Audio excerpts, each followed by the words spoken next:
Shiny, happy people holding. Shiny, happy people holding. Shiny, happy people laughing. I am now telling the computer exactly what he can do with a lifetime supply of chocolate. Hey everybody, I'm weekend meteorologist Elizabeth Hart from Local 6. You are listening to the Mike Kara Radio Show, Eye on Central Florida. Welcome back to our next edition of the Mike Kara Radio Show, Eye on Central Florida. We definitely have our Eye on Central Florida, as always, proudly broadcasting from Frank's Place Restaurant and Sports Bar, 146 North Clark Road in beautiful Ocoee. And if it's happening in Ocoee, it is happening at Frank's Place. And right now, when it's happening at Frank's Place, I've got a great guest to talk about a great place that is called the Oakland Nature Preserve. And with me is Mona Phipps, who is the managing director. And Mona, it's a pleasure and honor you could come today and tell us all about the Oakland Nature Preserve. We understand you've been there from the beginning, and it sounds like a great place to, whether it be walking or hiking, or you have an education center there too. So a lot of information we want to talk about today. But first of all, tell us a little bit about the history and how it all got started. Well, yes, thank you, Mike. I want to start by thanking you very much for allowing me to be here today and share with you information about the Oakland Nature Preserve. We started in 1996 as a spinoff of the Friends of Lake Apopka. At that time, they were working on the restoration of the lake and wanted to have presence on the lake to educate people about what had happened to the lake and what was going on with the restoration and the efforts to get it restored. And they started out looking for land, and we got lucky. We found 90 acres in the little town of Oakland and found a grant and purchased it. And all that work took us 3 years. And so we bought the land in 1999. And we formed the Oakland Nature Preserve, Inc., which manages the property. And from then we started building trails. We started with the Amon Pavilion, which is right on the West Orange Trail, where bikers can stop and hike down into the preserve. Then we built a boardwalk that's 2/3 of a mile all the way out to the shore of Lake Apopka, and with a pavilion at the end. That happened in 2003. And then we started building the education center, and knowing that we wanted to really talk about environmental education. And all along the way, we realized that there was a need for more education than just about what was happening with the lake, but what happens when you have to restore uplands as well. So we went through a little scope creep, and we decided to go ahead and try to build this education center, which we did when it's was completed in 2008 and officially opened in 2009. And I have to tell you the true wonderful story of all this, all those years.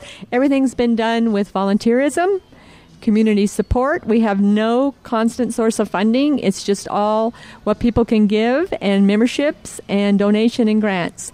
And so we've been able to do everything without any debt. And to me, that is a wonderful story about what a community can do when everyone gets together and really wants to support and have a mission with the wilderness and providing, a place for critters to live and people to learn. It's just a great experience.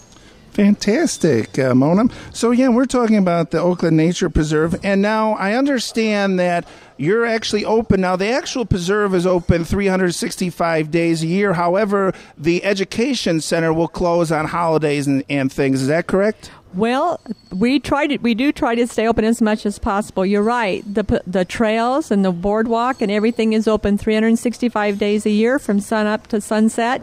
But the education center itself is open now 6 days a week from 9 to 5 and Sundays from 1 to 4. We do try to open on holidays if we can find volunteers to keep that door open for us, because we try to give staff off on holidays itself. But we try to be open as much as possible, but if there's any big changes, we'll try to get it on the website. But yes.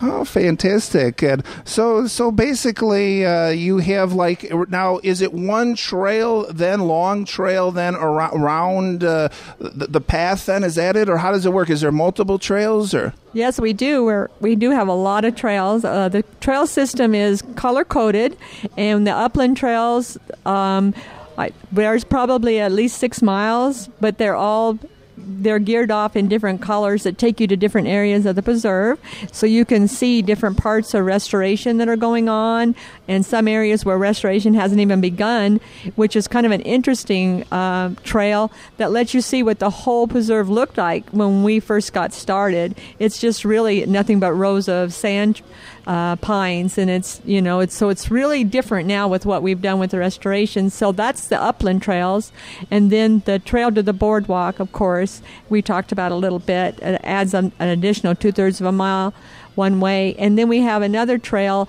for birders that takes you off into a birding area that goes into the oak hammock. So we do have a lot of trails to offer other than just one winding trail. And now, are these all walking trails? I mean, is there biking available on the trails, or? No, unfortunately, there's no biking allowed on the trails. It is a preserve, and that's the big thing that people have to remember. Right. It's not a park. It's not, it is a preserve. It's a home for the critters and for native plants and restoration efforts. So we do ask that bikers don't bring their bikes in, although you can park your bike at the Amon Pavilion, which is right on the West Orange Trail, or you can bring your bike down to the Education Center off of Machete Trail, and we have places you can park your bike and lock them up there. Oh, so you're like connected with the West Orange Trail, so people can actually bike to the preserve, then take a little break, take a little walk, and then get back on their bike and be on their way. Yeah, they sure can. We do, and that's really been a good benefit for us from the very beginning, is to have that presence right on the West Orange Trail, which is so heavily traveled. So, yeah. Bike and a hike.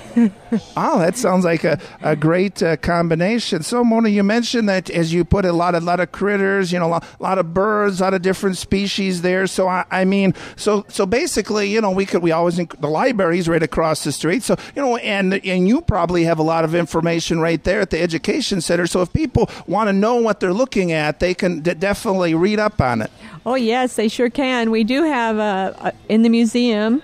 At the Education Center, we have a museum.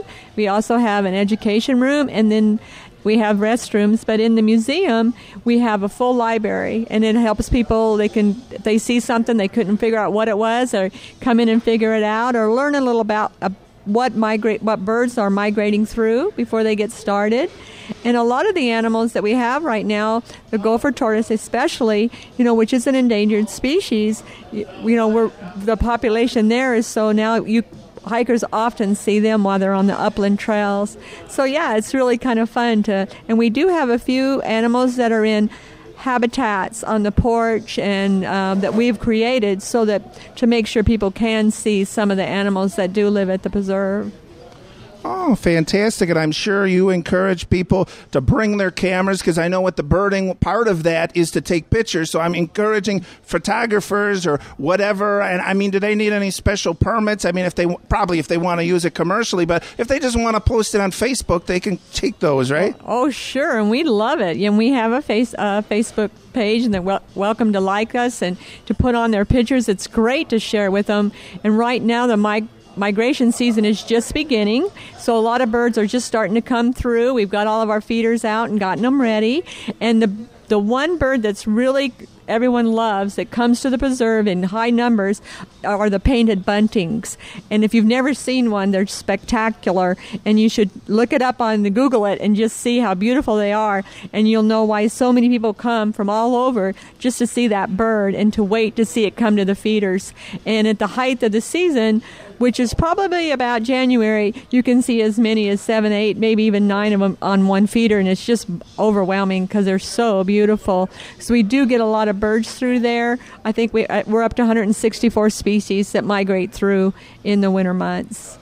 Oh, fantastic. So we have birds, and is there like any other critters? Like lizards or squirrels? Or Oh, yeah, we have tons of squirrels, doesn't everybody in Florida? And, right, we do have several different species of lizards that are fun. We have the fence lizard, we have the five-striped skink, and of course, a little green Anoles, I think they're called, and we have a lot of different lizards and raccoons, possums. There's a bobcat or two. They don't come out very often, and coyote or two that you don't get to see very often. But they're there. We have evidence that they are there. And like I said earlier, we have the gopher tortoise population is now a breeding population on site, and we're really, really excited about that. Okay, Mona, we're going to take a quick break and we will be back. My guest today is Mona Phipps, and from the Oakland Nature Preserve, you're listening to the Mike Kara Radio Show, Eye on Central Florida, here at Frank's Place, 146 North Clark Road in beautiful Coe, Florida. And please stay with us for our next segment. Hi, Batman. I came here today to the Batcave to ask you for your help. There's a giant penguin in Gotham City.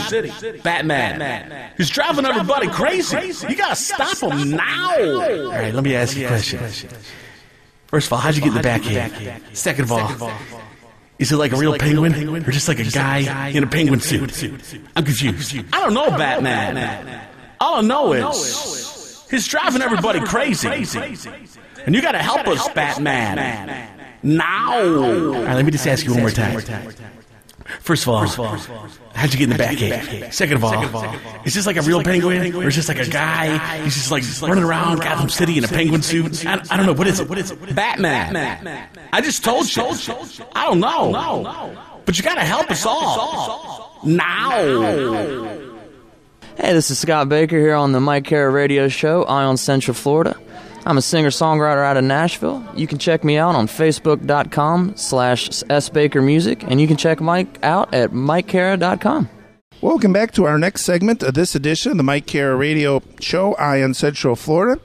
As always, proudly broadcasting from Frank's Place Restaurant and Sports Bar, 146 North Clark Road in beautiful Coe, Florida. And if it's happening in Coe, it's happening at Frank's Place. And right now, I'm being joined by Mona Phipps, who is from the managing director from the Oakland Nature Preserve. And Mona, we've been talking all about the the preserve, and now we want to talk a little bit about the education center. And we understand it has a very unique shape and a special shape. And can you tell us why it's built the way it is? Sure. Our mission is our cultural and natural history, and are part of our mission. And the building is built to resemble an old Cracker homestead, and so it's the old dog trot house with the walkway in between for the breezeway, and what would have been the living quarters we use as our museum, what would have been the sleeping quarters is our education room, and what would have been the kitchen, because the kitchen was always built off of the main house because of the fear of fire and also because of heat. That is my office and where the restrooms are. So it's really kind of neat to be able to bring that to life, how people lived is really part of what our mission is to teach, and with the cultural aspect. We have a lot of old antique tools that were used by pioneers at that time. We recently planted an historic garden where we planted the plants that our pioneer fathers planted with the such as sugar cane for sugar and cassava which was a starch, and then they did what they called Three Sisters, where the corn grows up the center, black-eyed peas are planted, or a bean that grows up the corn, and Seminole squash on the ground. So everything we're trying to do, including an outhouse, is to help young kids learn how our forefathers lived here in Florida, how they came, and how hard it was for them to even find water and how they utilized water and do the laundry. Things you don't think about, in a pioneer's life, how hard it was to do those things. We try to bring it to young people so that they can get an idea of it wasn't always the way it is now. Things weren't always as easy as they are now. And so it becomes a wonderful lesson. And I think when we put it to them, when we did the outhouse, the kids were so sweet. What's an outhouse? Never had a clue, never thought about it, never had to think about it. So it's kind of nice to just plant little seeds. Okay, Mona, and let's talk a little bit more about, your education program. We understand that you have different groups coming in and different ages coming in. Tell us a little bit about, what programs you're offering. Are they for just kids, adults, or everyone? Okay, we do have a lot to offer for everyone. We're really proud right now. We just completed doing curriculum for kindergarten through 5th grade, which meets Florida state standards. And so we have a lot of education classes that come in for those grade levels. We have a special project we're doing right now with the town of Oakland and the Oakland Avenue Charter School, where every Wednesday a different class comes to the preserve and spends their whole day not just getting an environmental education, but doing math and English and all the things that they would normally need in a day at school. We also do have a program we do with homeschoolers, and we have a lot of homeschoolers that come on a regular basis. And we offer classes also to other schools in the area that are within reach to get their children there. The biggest struggle we have, I think, at this time is transportation with the Orange County school system. But we're there. We try to work that out, and we're happy to say that the classes go really, really well. And we're so proud to have come this far with that, with being able to offer the curriculum that meets the state standards so that the teachers are encouraged, to bring the children out. We also have a program which is called Science Saturdays, and every month on a Saturday we offer a presentation that is for children and adults alike, and they vary. In November we will be having a woman come in to speak to us about the indigo snake project. The indigo snake is extremely endangered, critically endangered, and there's a new program to try to bring it back, and she's looking at how they've done so far and where the snake is on the endangered list at this time. But every month we do something different. December we're making ornamental ornaments that are edible for critters to eat, and we're decorating some trees, and it just goes on like that. Every month there's something new and fun that adults and children can come out and enjoy. We also are just getting ready to create an Eco Night at the Movies for more geared towards adults, looking at things that are out there that are of interest, places to visit, parks, national park systems, people that have made a difference, documentaries, that type of thing. That's just a few of the things we have going at this time.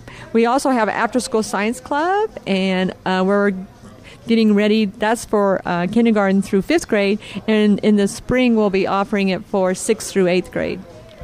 Okay, Mona, and now those are some of the programs the education, part of it handles, but we understand that you're getting ready for an event that actually, now I understand it's like the whole city of Oakland, they're having some sort of like festival, is that right? And then you're taking a big role in it? Yes, we do it in partnership with the town of Oakland. It's the Oakland Heritage Festival, excuse me. And this year is our 15th annual one, and it's the biggest fundraiser for the Nature Preserve. It's our major fundraiser, actually. And we have a lot of fun things coming up that celebrate both our cultural and natural history. It's the 125th anniversary of the town of Oakland, so they're going to have some special events for that. We have the highwaymen coming in. We have a Seminole Indian hunting camp that's going to be set up, and we have blacksmith coming. We have a lot of different flint knapping, which teaches the children how the Indians made the arrowheads for hunting.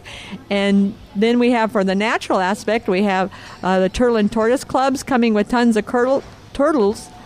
Swamp Girl is heading in with all kinds of critters that come up out of the swamp. And we have a snake exhibit coming out.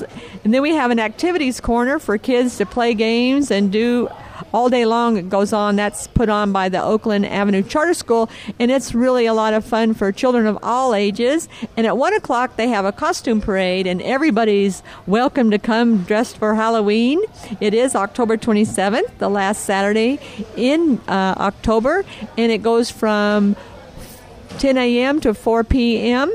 and which is, it's always a good time, and it's always good family fun. We have a silent auction with a lot of great items on it.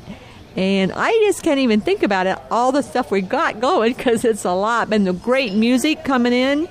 Matt, I don't know if you know Matt from the Garden Music School.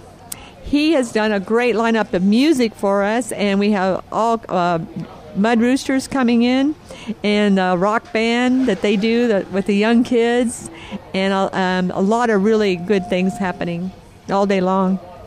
Oh, fantastic, Mona. Okay, we'll definitely keep that in mind. Before we go to break, I want to make a kind of just an antidote here, or give a little bit perspective of things for our audience, especially our international audience.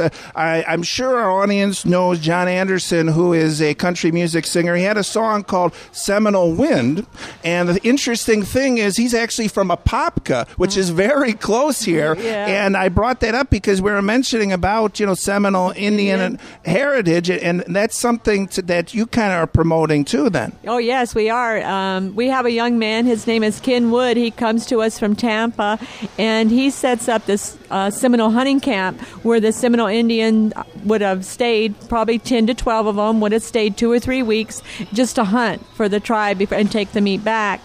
And it's all authentic, and it's wonderful. He does such a good job, and he has Indian heritage himself, so he takes a great pride into doing it and doing it well.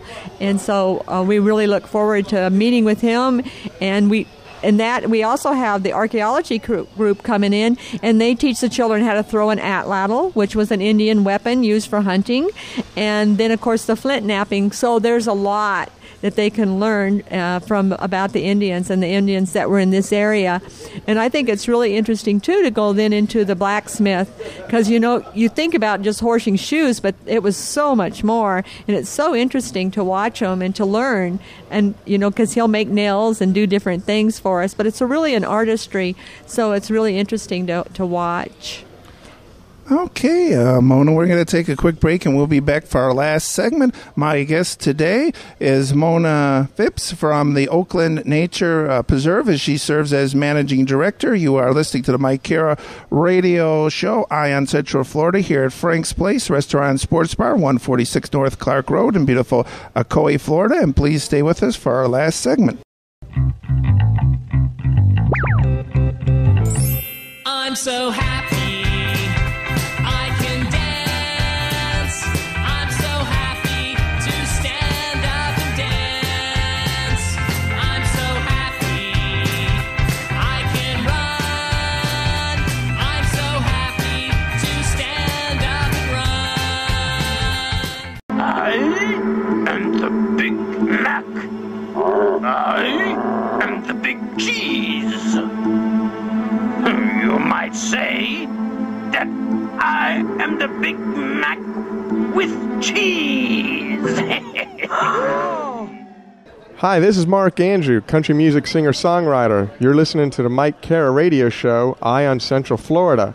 Check me out on Facebook, Mark Andrew Poveromo, Poveromo. Welcome back to our last segment of this edition of the Mike Cara radio show, Eye on Central Florida, here at Frank's Place Restaurant and Sports Bar, 146 North Clark Road in beautiful Ocoee, Florida. And if it's happening in Ocoee, it is happening at Frank's Place. And right now, I am being joined once again by Mona Phipps, who is a managing director from the Oakland Nature Preserve. And Mona, we've been talking all about the preserve, and we want to talk, a little bit about the website and more about the festival. But first of all, I want to let everyone know exactly where Oakland is. Actually, we're not too far. I understand that we just kind of get on 50. We just kind of go past Winter Garden, and then we're pretty much there then from here. Yeah, I always tell people, well, do you know where Winter Garden is? Do you know where Claremont is? Well, we're right in the middle, and we're right on the Orange and Lake County line there. But a better way to come to us is we are also right on the Green Mountain Scenic Byway, which begins at Dillard Street in Winter Garden and runs on Plant Street, heading west, and when you get into Oakland, it becomes Oakland Avenue. And just about a mile and a half from the stop sign at Tubb Street, you'll come to Machete Trail and make a right, and I'll take you down to the parking lot for the Oakland Nature Preserve. If you're heading on 50 west towards Claremont, you can just make a right onto Oakland Avenue, and then you're heading north, and you would see Machete Trail then on your left. But we're not too far away. We're just kind of in the middle of there. We're just small. So it doesn't take too much time to go right by us. But it is a great place, a great community to be in, and a great preserve to take your time to come and see and do some hiking, bike out or drive out and come and see us.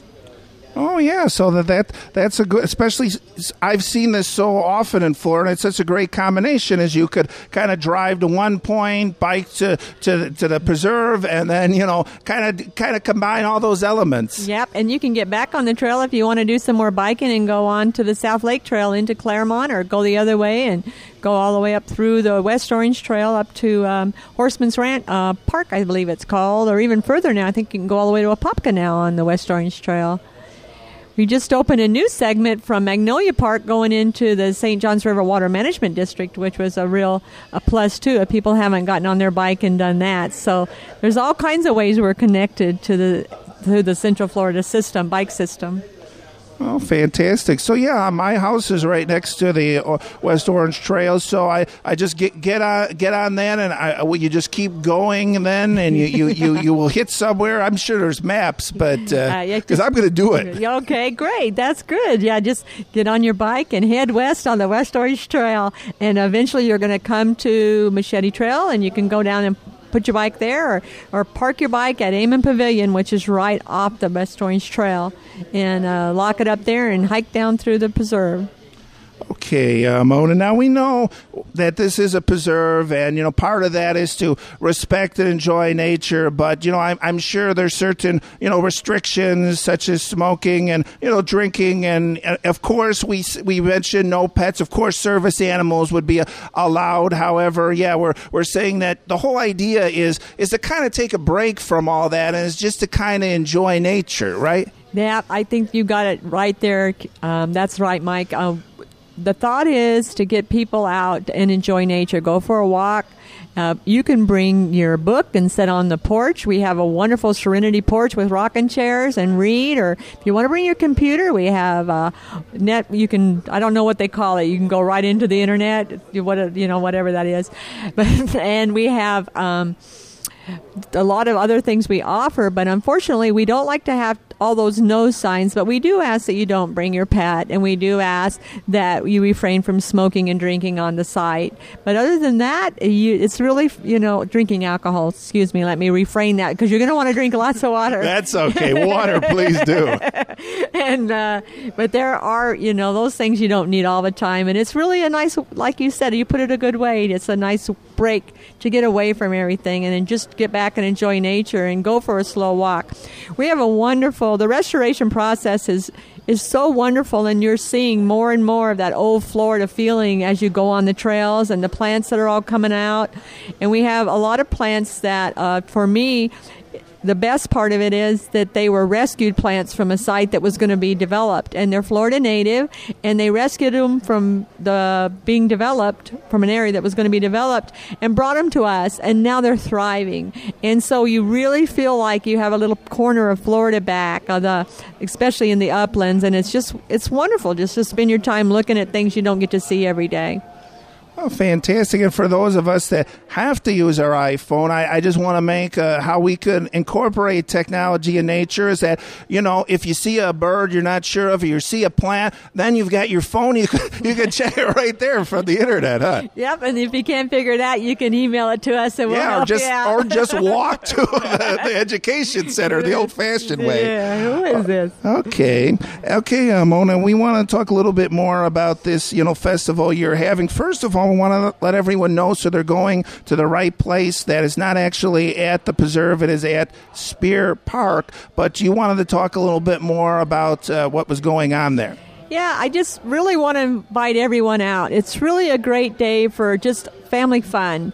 We have a hay ride, and we have a petting zoo, but we have a lot of vendors that offer a whole variety of great diversity of different things for people to do. And we have a team from the board of the Oakland Nature Preserve that cooks up a storm all day, and we have great things to eat. And so there's a football game usually gets started on the sidelines. The kids all start playing football, and it just really makes you feel like you're in a small town, and it's just really, really a fun day.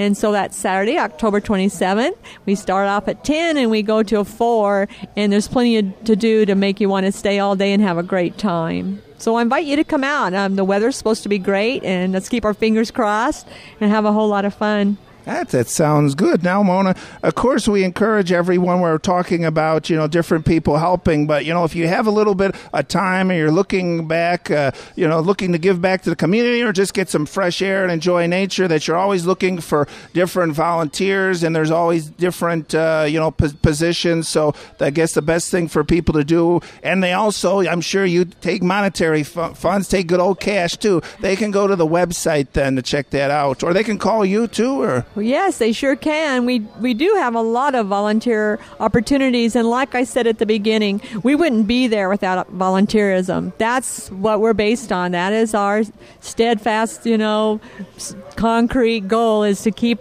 people coming, and we have a lot of different things. The third Saturday of every month, we have Community Volunteer Day, and we get a lot of teenagers who need high school hours for community service from school, and so we have a lot of projects that go on, and that's always the third Saturday of every month, and it begins at 9 o'clock, and people are welcome to show up.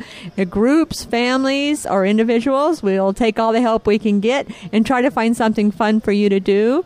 We also have a group that's called the Garden of Whedon, and they meet every Monday morning at 8 o'clock, and that's our restoration group. They restore, keep creeping along, restoring new parcels of property at the preserve, and they go back and maintain what has been restored. And they're the group that goes out when we do have the plants that we're going to that we get from the development sites. They often will be the ones that'll go and dig them up and bring them to us.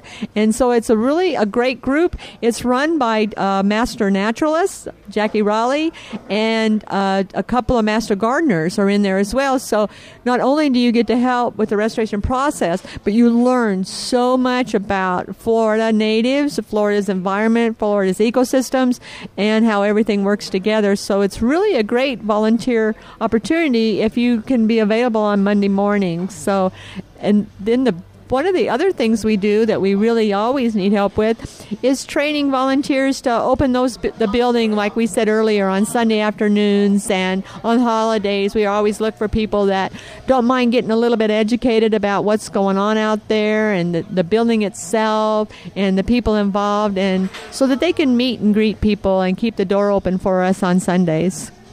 Oh, no, we also were talking, Mona, about that you have a lot of, we're saying, Boy Scouts and Girl Scouts coming, and the Boy Scouts, as I mentioned off the air, it's pretty cool that they get to do their projects actually at the nature preserve. That's pretty cool, I have to say. Yeah, it's cool for us, too. Yeah, it helps you out, yeah. Since 2000, we've had Eagle Scout projects going on out at the Oakland Nature Preserve, and one of the things at Amon Pavilion is a board that talks about all the different projects, and we're getting ready to update that and bring it all the way up through 2012, but we have Eagle Scout projects all over the preserve, and we welcome Eagle Scouts that are looking for a place to do their project to come on out and work with us. We have a wonderful volunteer, Charlie Joyner, that works with Scouts, and we have a lot of projects that we can show them that we need to have done.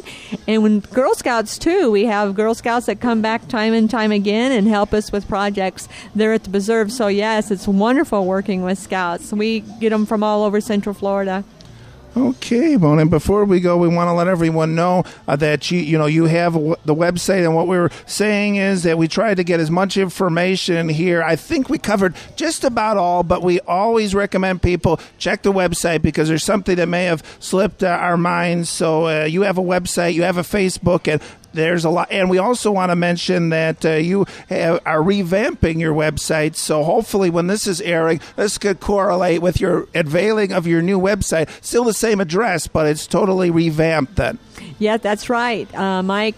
It's the same address, oaklandnaturepreserve.org.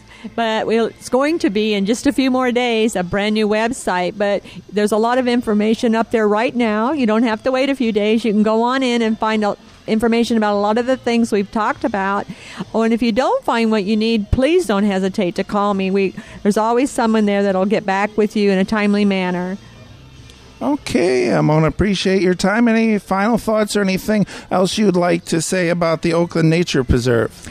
No, just thank you very much for letting me come and share it with you today, and I hope people will get a little curious and come on out and see us, because it is a lot of fun. And once you've been there once or twice, you do get hooked, because every season brings a change out there. There's always something new to do and see. Personally, from my perspective, I'm probably one of the luckiest people around because I get to go to work every day at a nature preserve, which I just really, really love. I go to work and sit and be in nature, and it's great. Okay, thanks, Mona. My guest has been Mona Phipps, who is the managing director of the Oakland Nature Preserve. You are listening to the Mike Cara Radio Show, Eye on Central Florida, here at Frank's Place Restaurant and Sports Bar, 146 North Clark Road in beautiful Ocoee, Florida. And please catch us again next time.